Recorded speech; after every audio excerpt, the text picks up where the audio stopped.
Peace be upon you, and welcome to a new episode.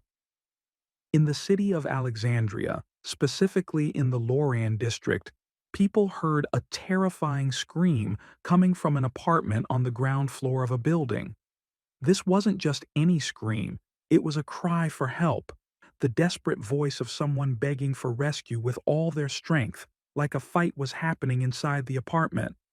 The neighbors upstairs heard the noise, rushed down, and started banging on the door with all their strength. From inside, they could hear loud crashes and chaos, as if someone was fighting. They kept knocking, and suddenly, the noise stopped completely. A chilling silence covered the whole place. The neighbors grew scared, called for the doorman, and decided to break the door down by force to see what was happening. And the moment they walked in, everyone, the shock was overwhelming. Two bodies lying on the floor in the living room, drenched in their own blood. The apartment was completely overturned, drawers pulled open, things scattered everywhere. Who were the victims? A respectable woman and her young daughter, living alone in that apartment, killed in a horrific way, stabbed multiple times, as if someone was taking revenge on them with deep hatred. The blood, the scene, it made the neighbors immediately call the police. Questions started piling up. Who did this? Why? How did they get in and escape in broad daylight? This story is full of mystery. But before we begin, don't forget to like and share this episode so it can reach as many people as possible. And stay tuned every Saturday, Monday, and Wednesday for a new episode. Without further delay, let's dive deep into our story.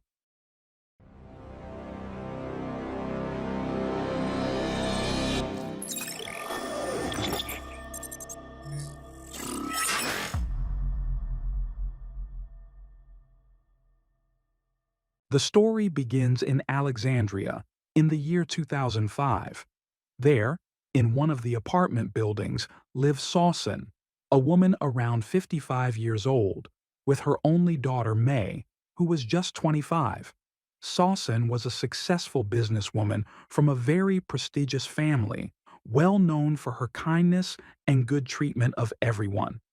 She always had a smile, helped anyone in need, whether through charity work or in her daily interactions. She had a strong social network, was respected and loved by people, and encouraged good wherever she went. Her apartment was on the ground floor, very luxurious, beautifully finished, and with a small garden view.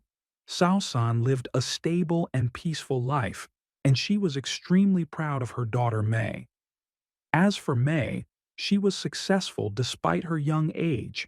She was an active member of a well-known charity organization in Alexandria, taking part in many charitable activities such as distributing aid or organizing events to support those in need. But the most important thing in her life was the large cafe she owned in the Loran district itself. That cafe wasn't just a project, it was a dream come true, thanks to her sharp business sense and management skills. She had started with a small place and gradually expanded it, buying new equipment, enlarging the space, adding new menu items, until it became one of the most important cafes in the area, always crowded and full of people. The employees loved working there because the salaries were very good, better than any other place. May treated her workers with respect, encouraged them to be honest, and liked to hear their suggestions for improvement. But if there was a mistake, she would confront it directly to protect the cafe's reputation and maintain customer trust. The daily life of Sawsan and May was organized and filled with love. In the mornings, Sawsan would have breakfast with her daughter and they'd talk about the day's plans. May would go to supervise the cafe, check the accounts, and review the invoices, while Sawsan would follow her social activities, host her friends, or attend charity events. In the evenings, they'd sit together and watch TV. Their life was simple, peaceful, and full of safety. But in mid-January 2005, A small problem arose in May's cafe.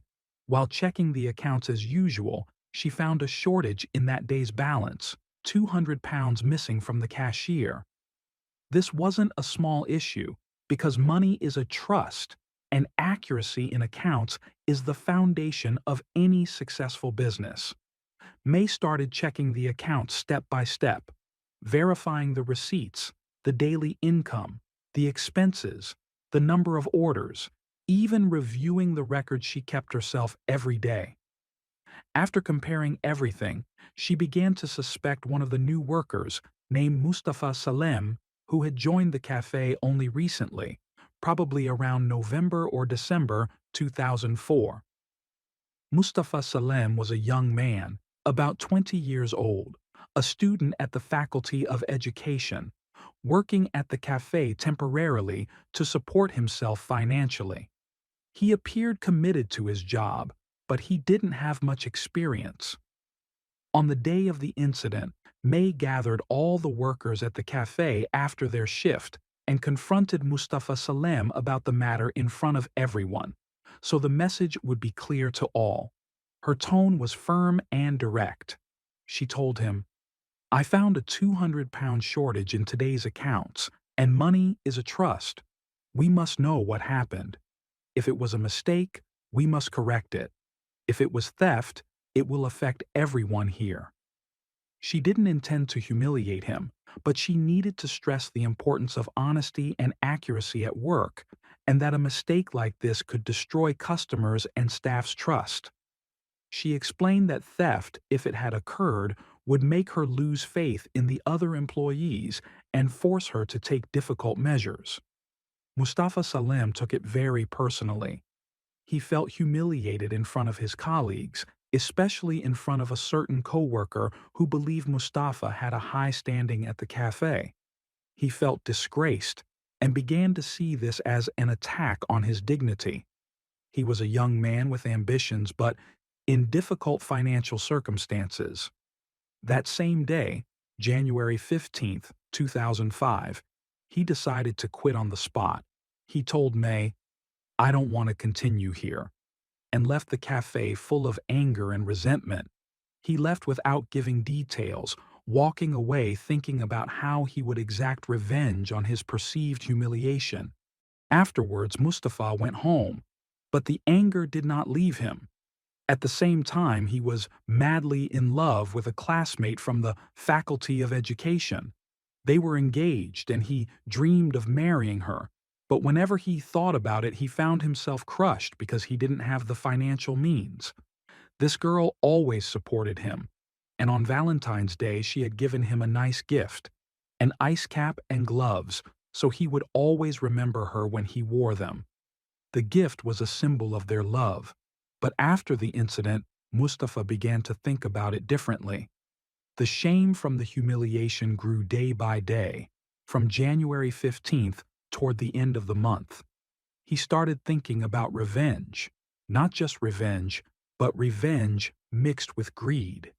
He knew May was wealthy, that there was money in the apartment, and he knew she left cash and jewelry in her bedroom drawers because he had heard details of their life while working at the cafe. He began to devise a diabolical plan to enter the apartment, steal the money and jewelry, and at the same time take revenge on Mai by killing her. But not her alone, so as to leave no witness, he would kill her mother Sawsan as well. From late January 2005, he began planning carefully, thinking through every detail and calculating each step to try to ensure the crime would succeed without errors. Mustafa's first step in planning was reconnaissance. He knew the address of Sawsan and Mai from his time working at the cafe and from hearing about their routines, for example, that they woke up late and left money at home. He decided to go and verify their routine and learn how the building operated. On the first day, he went in front of the building and stood at the door, but when he saw the doorman, he said he needed them for an important matter and left quickly. That was to confirm that Sawsan or Mai would answer and that the intercom worked. On the second day, he did the same, pressed the intercom, But when he saw the doorman, he left again. On the third day, February 3rd, he repeated the attempt but noticed the doorman was always present, so he began thinking how to avoid him. He decided he would have to wait until the doorman was away for some reason. After this reconnaissance, he began gathering tools. On the night of February 10th, 2005, he went into his mother's kitchen, found a very sharp knife, and hid it in his clothes. Then he went on to the balcony and cut a long piece of laundry rope, about 2 meters, intending to bind the victims if he needed to restrain them before killing them, or if one of them tried to resist. After that, he took a large plastic bag and put inside it the knife and the rope. Then he thought about the ice cap to completely hide his face so no one would recognize him if they saw him, and the gloves so he would not leave fingerprints on anything in the apartment, doors, drawers, or even the knife. He put the ice cap and the gloves inside the bag as well, then placed the bag inside a small, light, easy-to-carry backpack so as not to arouse suspicion. The detailed plan was carefully worked out. First, he would go to the apartment early in the morning, around 10 o'clock. Second, he would put on the ice cap and gloves at the apartment door after entering the building so his identity would be completely concealed. Third, he would press the intercom and say he was a delivery man or someone needing urgent help, so they would open the building door and then the apartment door. Fourth, as soon as he entered, he would attack Sawsan first because she would be the one to open the door. He planned to stab her in vital areas to kill her quickly, then attack Mai if she woke up from the noise. Fifth, if either of them tried to resist, he would use the laundry rope to restrain them. Sixth, after the killings, he would search the bedroom for cash and jewelry and take whatever he found. Then he would escape through the window that looked onto the small garden so no one would see him. Finally, to prove he was not in Alexandria, he planned to take a trip to Rashid with his fiancée and friends on the same day. But only after committing the crime. Mustafa considered every possibility. If one of them screamed, he would strike quickly. If the doorman saw him, he would run away. If a neighbor came down, he would jump out the window. But Mustafa did not account for the stress of the moment or for unexpected mistakes. On the day he decided to carry out the crime, specifically on the 14th of February 2005, which was the day of the trip with his fiancée and classmates from the Faculty of Education, Mustafa woke up early, around 7 a.m. He checked the bag to make sure the knife, the rope, the ice cap, and the gloves were all there. He put on ordinary, unremarkable clothes and left the house at about 8:30 a.m. He arrived in front of Sawsan and Mai's building at about 9:45 a.m., stood back at a distance and watched the place, not wanting the doorman to see him a third time. He knew the doorman was usually at the door, so he waited for the right moment. After about 15 minutes, around 10 a.m., something unexpected happened. One of the building's residents came down carrying a heavy bag and asked the doorman to help carry it to his car. The doorman moved away and left the door unattended, so Mustafa ran, pressed the intercom, and told Sawsan he was an electricity bill collector who had come to deliver a bill. As soon as the building door opened, he rushed in, took the knife out of his clothes and hid it in his pocket. He knocked on the apartment door. Sawsan opened while she was on the phone, and the moment she saw Mustafa and the knife he had produced, she panicked and screamed loudly. He grabbed the knife and struck her immediately, a stab to the chest, and she fell to the floor. He shut the door quickly. Mai woke up from the shouting, ran out of her room, saw Mustafa and the blood on the floor and begged him. She said, "If you want revenge, take me. Leave my mother," but he did not listen. He attacked her and stabbed her repeatedly. Many stabs to the chest, abdomen, and neck, one after another, until she fell as well. Both screamed very loudly. The neighbors heard and began coming down from the upper floors and pounding on the door. Mustafa, in his panic, forgot to put on the ice cap and gloves, which were still in his bag. After he was certain Sawsan and Mai were dead, he ran into the bedroom, opened the drawers one by one, found 3,500 Egyptian pounds in cash, took it and put it into his pocket. But he didn't have time to search for the jewelry because the knocking on the door grew louder. He ran to the window and jumped into the garden, but in his haste the bag fell from him under the window, and he didn't think to go back for it. He left the garden, ran away, reached a taxi stand, and got into a cab heading to Rashid, arriving late to the trip at about 1 p.m. There he acted completely normally with his fiancée and the others, as if nothing had happened, laughing, eating, and he even gave his fiancée the 3,500 pounds, saying he had saved it for their marriage. The crime was discovered immediately that day, 14th of February, 2005, at about 10:15 a.m. The neighbors, after hearing the screams, rushed down from the upper floors and knocked on the door, hearing a commotion inside, but the noise stopped suddenly after a few minutes. They continued knocking with no answer, so they called the doorman, whose name was Ahmed, and decided to break the door down. As soon as they entered, they found Sawsan and Mai lying in a pool of blood in the living room.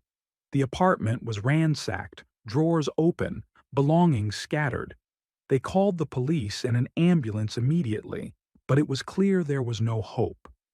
The police arrived quickly at about 10:30 a.m. with the forensic team. They cordoned off the building and began a detailed, step-by-step investigation. First, they lifted fingerprints from everywhere in the apartment: doors, drawers, walls, the floor near the bodies, using special powders and laser equipment to reveal latent prints. They noticed most of the prints belonged to a single unknown person, not Sawsan or Mai, which suggested a lone perpetrator who had not been professional enough to wipe away prints. Second, they noticed the window was open, went down to the garden, and found the bag there containing the plastic sack with the knife, with blood on it, the laundry rope, the ice cap, and the gloves. They examined the sack and found the name of a poultry shop printed on it, far from Loran, so they started investigating that shop and asked the owner about recent customers, attempting to trace any buyer. But that did not yield an immediate result because the shop sold to many customers. They searched the apartment again and found the gold and jewelry still in the bedroom, meaning the theft was incomplete and the killing appeared more like revenge than a simple robbery. Each victim had been stabbed many times, more than 20 stabs each, in vital areas such as the chest and neck. The bodies were taken to the forensic medicine department, which confirmed death by multiple stab wounds and estimated the crime occurred between 10 a.m. and 10:10 a.m., using a sharp knife about 20 centimeters long. The investigation began with the neighbors and residents.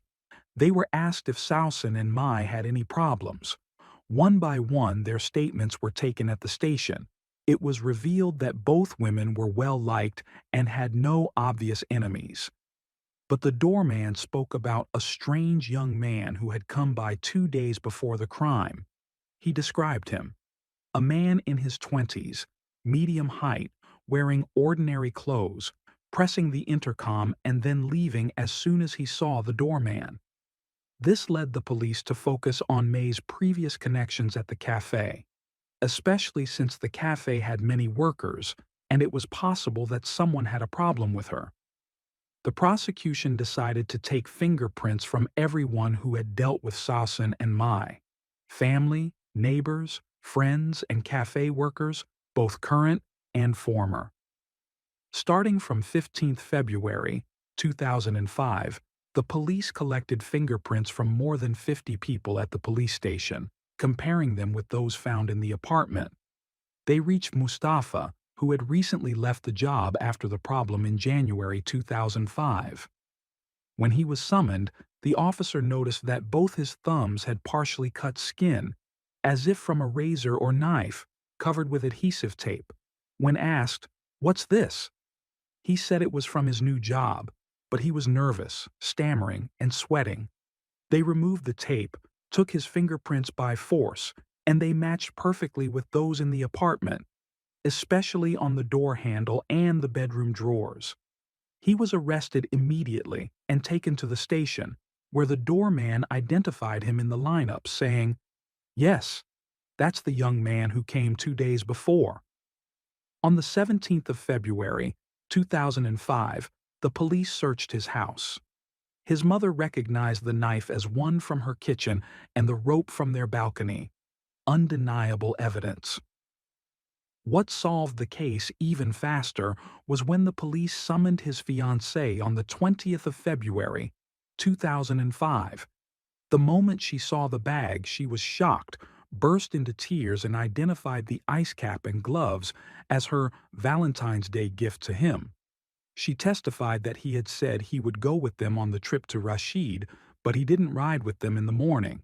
He arrived late, around 1 p.m., and gave her £3,500, claiming he had saved them for their marriage. At this point, Mustafa completely broke down in interrogation and confessed to everything. The humiliation at the cafe on the 15th of January 2005, the hatred that grew day by day, the plan he drew up at the end of January, the reconnaissance on the 1st, 2nd, and 3rd of February, the execution on 14 February, the escape, and his late arrival to the trip. He said he felt he had to take revenge. He didn't just want to steal, he wanted to see her dead, and he was convinced his plan would succeed, but the neighbors' knocking ruined it. The investigation continued for months, from February until mid-2005, gathering all the evidence.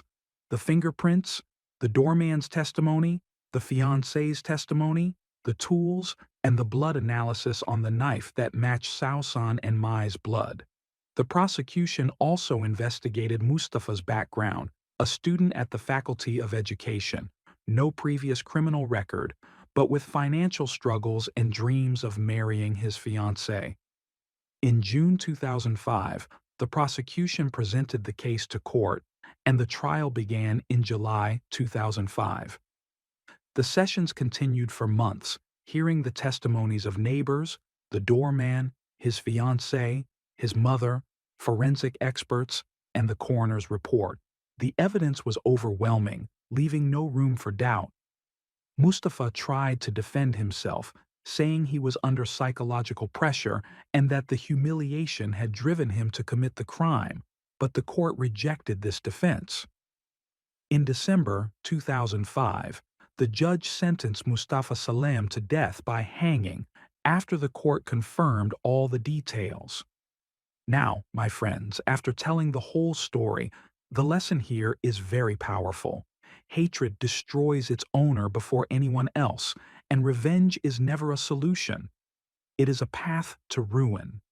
Satan plants the idea step by step, from a small anger to a great crime. Mustafa began with anger at an insult, became a murderer, and his end was execution. We must raise our children on forgiveness, honesty, and honorable work so that we don't see crimes like this again. We must think through every step and avoid the whispers of the devil that plant hatred. And with that, today's episode is over. If this is your first time on the channel, don't forget to subscribe and activate the bell so you don't miss any new content. See you in a new episode. Goodbye.